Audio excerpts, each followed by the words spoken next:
अस्सलाम वालेकुम। बिस्मिल्लाहिर्रहमानिर्रहीम। मेरा नाम मियां मज़रुद्दीन है और मैं जो मुझे स्लाइड्स के हवाले से और इंफॉर्मेशन के हवाले से जो रेफरेंस दिया वो अली अहमद साहब का और उसामा अली साहब का और हसन अहमद साहब का मैं मशहूर हूँ। आज का हमारा टॉपिक जो है वो वर्चुअल असिस्टेंट और ये हमने जो हम अमेज़ॉन पे हम प्रोडक्ट हंटिंग करते हैं उस हवाले से है। तो प्रोडक्ट हंटिंग और रिसर्च क्या चीज़ है? Amazon product research is the process of analyzing the ongoing trends and all the available data to pick the high demand and low competition products that can bring high volumes. Amazon पे जो product research की जाती है उसका जो process होता है वो हम क्यों करते हैं कि ताकि हम एनालाइज कर सकें कि आजकल जो हम ऑनगोइंग ट्रेंड्स पे हैं जो प्रोडक्ट्स वगैरह हम उनको देख सकें और उनका मुकम्मल डाटा हमारे पास अवेलेबल हो जाए और जो हम ये चेक कर सकें कि उनकी मार्केट में डिमांड है भी या नहीं है। ये ना हो कि हम हाई डिमांड ना हो और लो डिमांड हो, हम वो चीज़ बेचने के लिए आ रहे हो और हमारे पास वो प्रोडक्ट हो और वो हम बेच ही ना पाएँ क्योंकि उसकी मार्केट में डिमांड ही नहीं है। और ऐसा भी ना हो कि लोग क्या कहते हैं हाई कंपटीशन हो कि हम अपने कंपेटिटर के मुकाबले में इतने स्ट्रॉन्ग ही ना हो जो हमारे प्रोडक्ट हम बेचना चाह रहे हैं कि सारी सेल्स वही लेके जा रहा हो और हम यहाँ पे बैठे हैं कि भाई हम तो सेल ही नहीं कर पा रहे हैं, ऐसा भी ना हो। तो हमने ये देखना होता है कि हम उसकी हाई डिमांड्स देखते हैं, उसमें लो कंपटीशन चेक करते हैं और ये देखते हैं कि प्रोडक्ट जो होती है वो क्या वॉल्यूम जो हमारा हाई वॉल्यूम सेल्स है वो दे भी सकती है या नहीं दे सकती है। ये ना हो कि हमें वो सेल्स जनरेट ही ना हो, हम ऐसे ही मेहनत करते रहें और उस पर हमें कोई बेनिफिट मिले ही ना। अच्छा, उसके बाद आ जाता है प्रोसेस ऑफ प्रोडक्ट हंटिंग। इसमें दो चीज़ें हो जाती हैं आपकी, पहले आप प्रोडक्ट रिसर्च करते हैं, उसके बाद उसकी आप प्रोडक्ट की वैलिडेशन करते हैं कि ये वाकई ही ठीक है या नहीं है। अच्छा, प्रोडक्ट रिसर्च में क्या होता है? फाइंडिंग आ प्रोडक्ट आइडिया। फाइंडिंग इसमें हम देखते हैं कि finding ideas is the first step in the product research process. ये जो हमारा हम आइडिया फाइंड करते हैं ना, ये हमारा प्रोडक्ट रिसर्च का फर्स्ट स्टेप है। उसके बाद क्या होता है कि this is where you gather potential ideas by brainstorming and using different method. उसको फिर हम डिफरेंट मेथड्स के जरिए हम उसको चेक करते हैं, उस प्रोडक्ट की वैलिडेशन करते हैं कि ये मार्केट में सर्वाइव भी कर पाएगी, हमें सेल्स अच्छे से जनरेट कर पाएगी या नहीं दे पाएगी, हमारा कंपेटिटर कैसा होगा, हमें कंपेटिटर उसको चूज करना होगा। वो सारे मेथड्स हम उसमें देखते हैं फिर। अच्छा, उसके बाद जब हम प्रोडक्ट रिसर्च पे आते हैं तो हमारे लिए दो मेथड्स होते हैं हमारे पास। फर्स्ट मेथड क्या होता है कि हम उसमें यूज करते हैं अमेजोन के टूल्स। अमेजोन के लिए जो हम टूल्स यूज करते हैं उसमें हमारे पास आ जाता है जंगल स्काउट आ जाता है, उसमें हीलियम 10 आ जाता है, सेलर ऐप आ जाता है, उसके बाद आईओ स्काउट है, वायरल लॉन्च है, स्मैशर है, अमेजोन स्काउट है, सोनर है, ओज ऑल है और कीपा है। अच्छा, ये तो हो गए टूल्स जिससे हमने प्रोडक्ट की रिसर्च वगैरह करनी है। और इसके अलावा हम जो दूसरे प्लेटफॉर्म हैं, जो सोशल मीडिया के प्लेटफॉर्म्स हैं, ये जो दूसरी साइड पे आप मैनुअल रिसर्च में देख रहे हैं, उसमें क्या होता है कि हम लोग ज़्यादातर जो लोग जो है ना वो इसके थ्रू प्रोडक्ट अपनी फाइंड कर रहे होते हैं, हंट कर रहे होते हैं। उसमें जो प्लेटफॉर्म्स वगैरह यूज़ होते हैं उसमें दराज.pk हो गया, alibaba.com हो गया, ईबे हो गया, इंस्टाग्राम हो गया, पिंटरेस्ट हो गया, अमेजोन हो गया, वॉलमार्ट हो गया, उसके अलावा फेसबुक है, उसके अलावा आप यूट्यूब पे भी देख सकते हैं। आप किसी भी प्रोडक्ट के हवाले से, मिसाल के तौर पर होम एंड किचन के हवाले से आप प्रोडक्ट सर्च करना चाह रहे हैं तो आप वो उस पर लिखेंगे, वहाँ पे आपको वर्ल्ड वाइड जितनी भी प्रोडक्ट्स वगैरह उनकी वीडियोस वगैरह मिल जाएंगी। आप गूगल चेक करते हैं, फिर उसका गूगल ट्रेंड चेक करते हैं, मुख्तलिफ इसके प्रोसेस वगैरह की।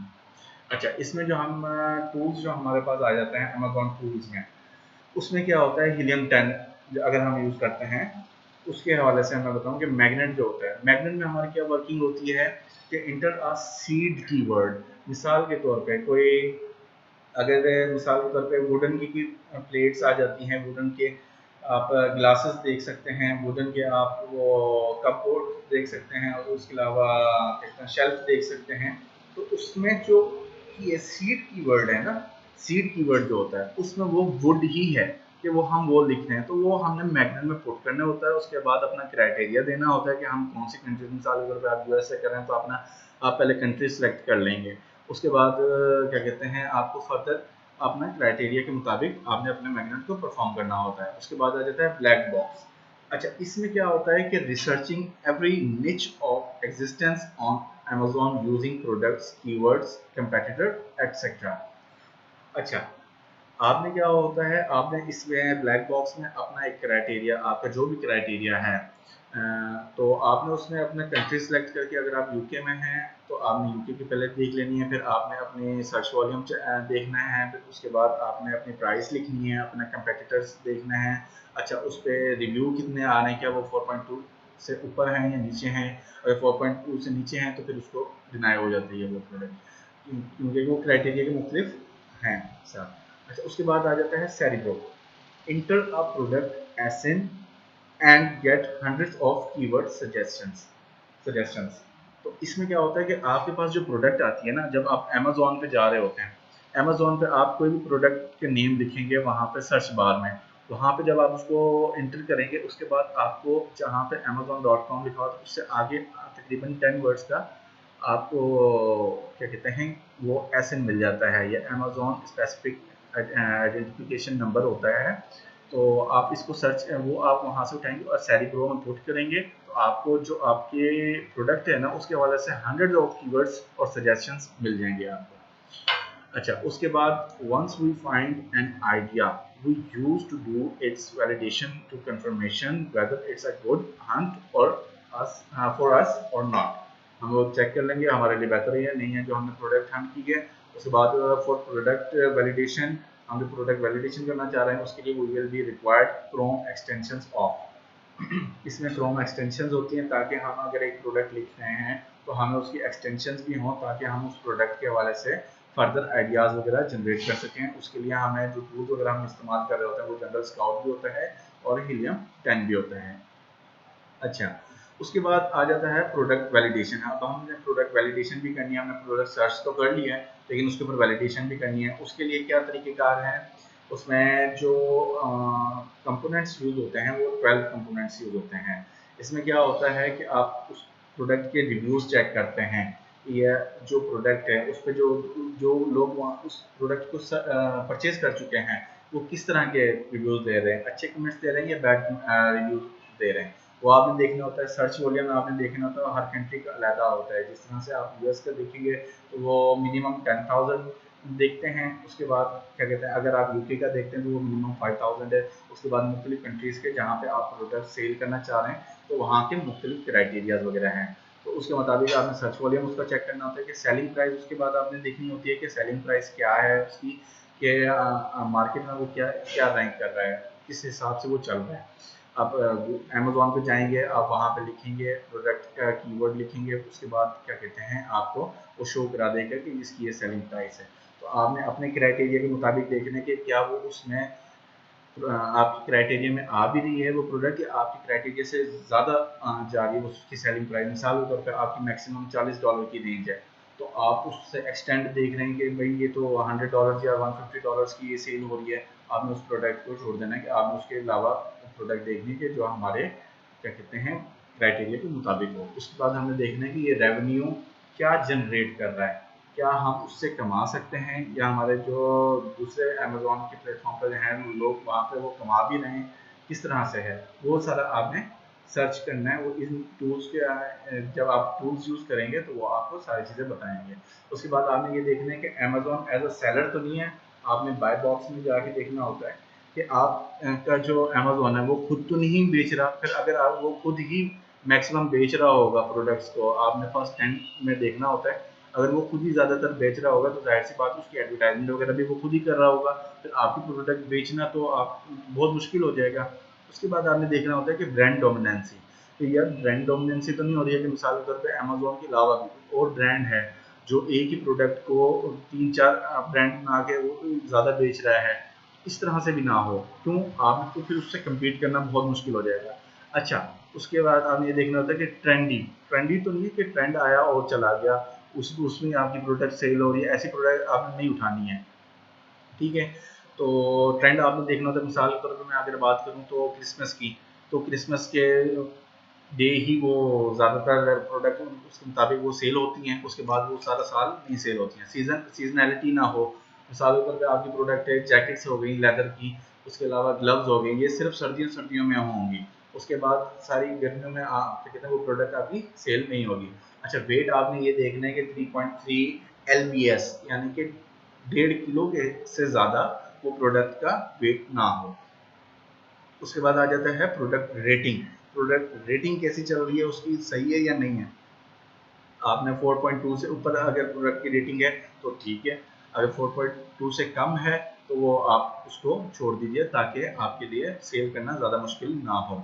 अच्छा, कंपेटिटिंग प्रोडक्ट्स आपने देखनी है कि आपके कंपेटिटिंग प्रोडक्ट्स कौन सी होंगी। उसके बाद वैल्यू एडिशन। वैल्यू एडिशन ये होता है, मिसाल के तौर पे एक बंदा प्लेट्स बेच रहा है मिसाल के तौर पे, या कप बेच रहा है, उसमें क्या होता है कि उसमें वैल्यू एडिड आप अपनी तरफ से क्या कर सकते हैं, या तो उसमें अपनी प्राइस, मिसाल के तौर पर वो बेच रहा है $15 की, आप उसको $14 पे भी सेल कर सकते हैं, ये वैल्यू एडिशन कहलाती है। उसके बाद आप क्या कर सकते हैं वैल्यू एडिशन में, कि आप उसके साथ मिसाल के तौर पर कप है या गिलास है, तो उसके साथ आप क्या कहते हैं, या आप देख सकते हैं प्लेट्स हैं, उसके साथ आप एक स्पून ऐड कर देते हैं, वो वैल्यू एडिशन हो रही है, ये भी होता है। अच्छा, उसके बाद आ जाता है सर्च वॉल्यूम, जो हमने अभी डिस्कस किया उसी के हवाले से मैं बता रहा था कि सर्च वॉल्यूम फर्स्ट स्टेप जो है इसका, यूएस मार्केट में अगर आप देखते हैं तो वो 10,000 के होना चाहिए और इससे कम नहीं होना चाहिए। यूके की मार्केट में अगर आप देखते हैं तो वो 5,000 के करीब करीब होना चाहिए, इससे नीचे ना हो, इससे ज़्यादा हो तो बेहतर है।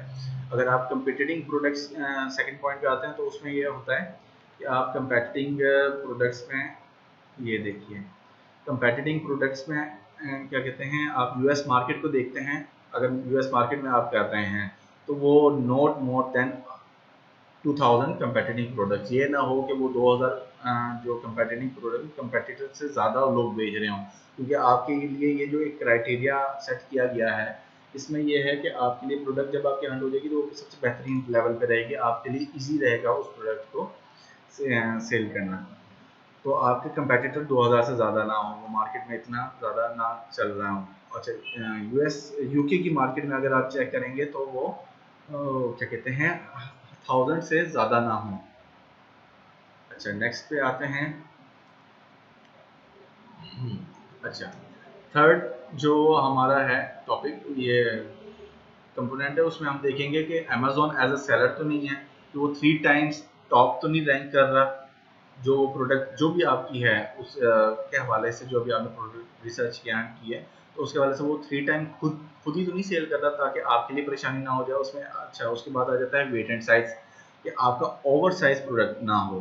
मिसाल के तौर पे आपका ये मैंने मेंशन किया है कि ये 1.5 किलो से ज़्यादा ना हो, ताकि क्यों उस पर आपकी शिपिंग कॉस्ट बहुत ज़्यादा हो जाएगी।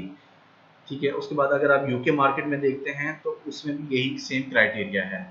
अच्छा, रेवेन्यू में आप देखते हैं यूएस मार्केट का क्राइटेरिया, उसमें ये देखते हैं कि 5 out of 10 sellers having revenue more than $7,000, ये डॉलर्स के हवाले से बताया जा रहा है। तो क्या कहते हैं, आप इसमें ये देखेंगे कि जो आप 10 सेलर्स हैं, फर्स्ट 10 जब आप हीलियम रन करेंगे तो उस पर जब आप एक्सरे रन करते हैं ना, तो वो आपको सारी टूल्स जब आप यूज़ कर रहे होते हैं तब आपको वो बता देते हैं कि कौन कितना जनरेट कर रहा है रेवेन्यू इस प्रोडक्ट के हवाले से, वो सारी आपको डिटेल्स वगैरह दे देता है। तो आपने ये देखना है कि $7,000 से ज़्यादा तो नहीं, वो कम तो नहीं है कोई, ये ना हो कि आप वो प्रोडक्ट सेल करने जाएं और आपके पास रेवेन्यू इतना नहीं जनरेट हो, तो आपके एक्सपेंसेस वगैरह ज़्यादा हो जाएं, आपने ये भी देखना है। उसके बाद यूके मार्केट में अगर आप देखते हैं तो उसमें 5000 पाउंड्स का देख सकते हैं कि आपने इसका क्राइटेरिया ये है कि आपका मिनिमम 5000 होना चाहिए रेवेन्यू। अच्छा, नेक्स्ट स्टेप पे हम देखते हैं कि कंपेटिटिंग प्रोडक्ट्स, हमने वही जो पहले बात की थी कि 2000 आपके यूएस मार्केट में होना चाहिए और यूके मार्केट में आपका $1000 कंपेटिटर्स के हवाले से देखना पड़ता है। अच्छा, उसके अलावा ये कि एवरेज प्राइस हमारी क्या होनी चाहिए यूएस मार्केट में, अगर हम कोई प्रोडक्ट सेल कर रहे हैं या हम प्रोडक्ट को रिसर्च किया है तो वो हम देखना चाह रहे हैं कि उसके हमारी एवरेज प्राइस क्या होनी चाहिए, वो कम से कम $12 से लेकर $40 के दरमियान में होनी चाहिए, क्योंकि इस पे आपको एक तो सेल ज़्यादा मिलेगी।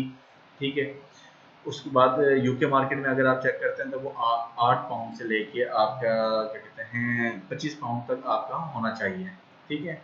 अच्छा, गूगल ट्रेंड में आप देखना है तो वो कम से कम जो गूगल ट्रेंड होता है उसमें आपका ये 25 के लेवल से अबव होना चाहिए, और वो पास्ट 5 ईयर्स के हवाले से चेक करना है कि आपने पास्ट 5 ईयर्स के हवाले से आपने लोकेशंस उस पर गूगल ट्रेंड पे भी जाएंगे तो वहाँ पे आपने देखना है यूनाइटेड स्टेट का, अगर आप यूनाइटेड स्टेट की कंट्री को देख रहे हैं आपने वो लगा लेना है, वहाँ से चेक करके फिर आपने अपने प्रोडक्ट का जो आपने प्रोडक्ट रिसर्च की होगी वो नेम लिखना है, उसके बाद क्या कहते हैं इंटर करेंगे तो और 5 ईयर्स की जो है वो आपने फिल्टर्स लगाना है, ताकि आपको ये पता चल जाए कि ये मार्केट में किस तरह की है। आपने ये कोशिश ये करनी है कि आप ऐसी प्रोडक्ट देखें जो 25 के लेवल से अबव ही हो। अच्छा, रिव्यूज के हवाले से देखते हैं तो अगर हमारे यूएस मार्केट को देखें तो 3 sellers having less than 400 reviews इन टॉप 10 ये हो। उसके अलावा यूके मार्केट में अगर हम देखेंगे तो हमारे लिए कम से कम 200 रिव्यूज हो टॉप 10 में 3 सेलर्स के, हमसे कम हो। इसका मतलब ये है कि 400 से नीचे नीचे ही हो 3 सेलर्स के टॉप 10 में, कि हम जो हम अपना क्या कहते हैं देख रहे हैं कि वो सही रहेगा या नहीं रहेगा मार्केट में। और अच्छा, 10th पे आ जाते हैं हम, तो वो देखते हैं seasonality should not show any kind of seasonality. इस तरह की प्रोडक्ट ना हो, जिस तरह से मैंने पहले बात की कि लेदर जैकेट्स हो गए, ग्लव्स हो गए, हैट्स हो गए, हुडीज हो गई, इस तरह की प्रोडक्ट्स ना हो जो सीजन में ही बिके, बाकी सारा साल आप कितने अमेजोन को पे करते रहें और फिर आपको वो प्रॉफिट जनरेट ना हो। अच्छा, उसके बाद आप देखते हैं कि brand dominancy. Top 10 listing should not have 3 or more listing of same brand. One seller getting chunk of all sales is not good. 2 or 3 sellers getting all chunks of sales is not good. ठीक है, अब brand dominancy भी देखनी होती है कि 3 से ज़्यादा वो ना हो रहा हो टॉप 10 की लिस्ट में, तो वहाँ ब्रांड ना ब्रांड डोमिनेंसी ना हो रही हो, ताकि हमें बेचने में आसानी हो, क्योंकि हमने भी रैंक करना है आहिस्ता आहिस्ता। अपने प्रोडक्ट जब सेल करेंगे तो उसके बाद हम देखते हैं कि प्रोडक्ट रेटिंग क्या चल रही है।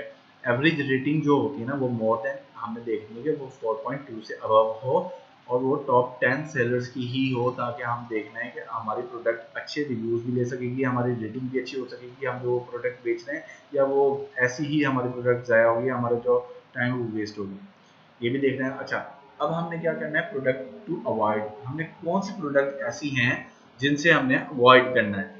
फर्स्ट स्टेप पे हम देखते हैं कि ओवरसाइज प्रोडक्ट ना हो। ये ना हो कि ओवरसाइज हो या ओवरवेट हो तो उसकी वजह से हमारी प्रोडक्ट क्या कहते हैं ज़ाया हो जाए या शिपिंग कॉस्ट बहुत ज़्यादा पड़ जाए, ऐसी भी ना हो। और अच्छा, सेकंड स्टेप पे हम देखते हैं कि इजीली ब्रेकेबल, ऐसी ना हो जिस तरह वो शीशे की होती हैं कुछ प्रोडक्ट्स, तो ऐसी ना हो कि वो इजीली शिपिंग में या किसी भी तरीके से, या जब हम कस्टमर को डिलीवर कर रहे हैं तो उस ड्यूरेशन में हमारी प्रोडक्ट ब्रेक हो जाए, ऐसी भी ना हो। Hazmat which can catch fire easily, ऐसी भी ना हो कि जो जल्दी आग पकड़ लें, ऐसी भी ना हो। मिसाल के तौर पे हमने देखा होगा बर्थडे पे स्प्रेस वगैरह हम करते हैं, या कोई भी ऐसी प्रोडक्ट देख लें जो जो बहुत ज़्यादा गैस वाली हो गई, जो बहुत जल्दी आग पकड़ लेती हैं, इस तरह की भी ना हो। लिथियम आयन बैटरीज, इस तरह की बैटरीज वगैरह भी हम यूज़ ना करें। मल्टीपल वेरिएशंस भी ना हो, हम प्रोडक्ट एक देख रहे होते हैं जब हम हीलियम पे एक्सरे रन कर रहे होते हैं अमेजोन पे जाके, जब हम प्रोडक्ट लिख देते हैं तब वो मल्टीपल वेरिएशंस ना हो। ये ना हो कि मुख्तलिफ तरह के प्रोडक्ट्स आ रहे हों। आपने ये देखना है कि प्रोडक्ट टॉप 10 में जब आप देख रहे होते हैं तो देखना होता है कि प्रोडक्ट सेम सेम ही हैं या बिल्कुल ही एक, मिसाल के तौर पर बिल्कुल ही चेंज कर रही है, वो डिफरेंट हो रही है प्रोडक्ट, ऐसी भी ना हो। अच्छा, वेपन्स रिलेटेड ऐसी भी ना हो। Products with complex challenging claimable features, ये भी ना हो कि कॉम्प्लेक्स हो या चैलेंजिंग हो, हमारे लिए परेशानी हो रही हो कि हम किस तरह से इसको सेल कर पाएंगे, और बड़ा मार्केट में वो कंपेटिटर बहुत ज़्यादा हाई लेवल पे हो या मोनोपोली चल रही हो, इस तरह की भी हमने नहीं देखनी है। ठीक है, अच्छा, थैंक यू सो मच। इसके हवाले से कोई भी क्वेश्चन एंड आंसर हो तो आप कमेंट बॉक्स में आप लिख सकते हैं, मैं इंशाल्लाह आपको फिर इस हवाले से बता दूंगा। ठीक है, थैंक यू सो मच।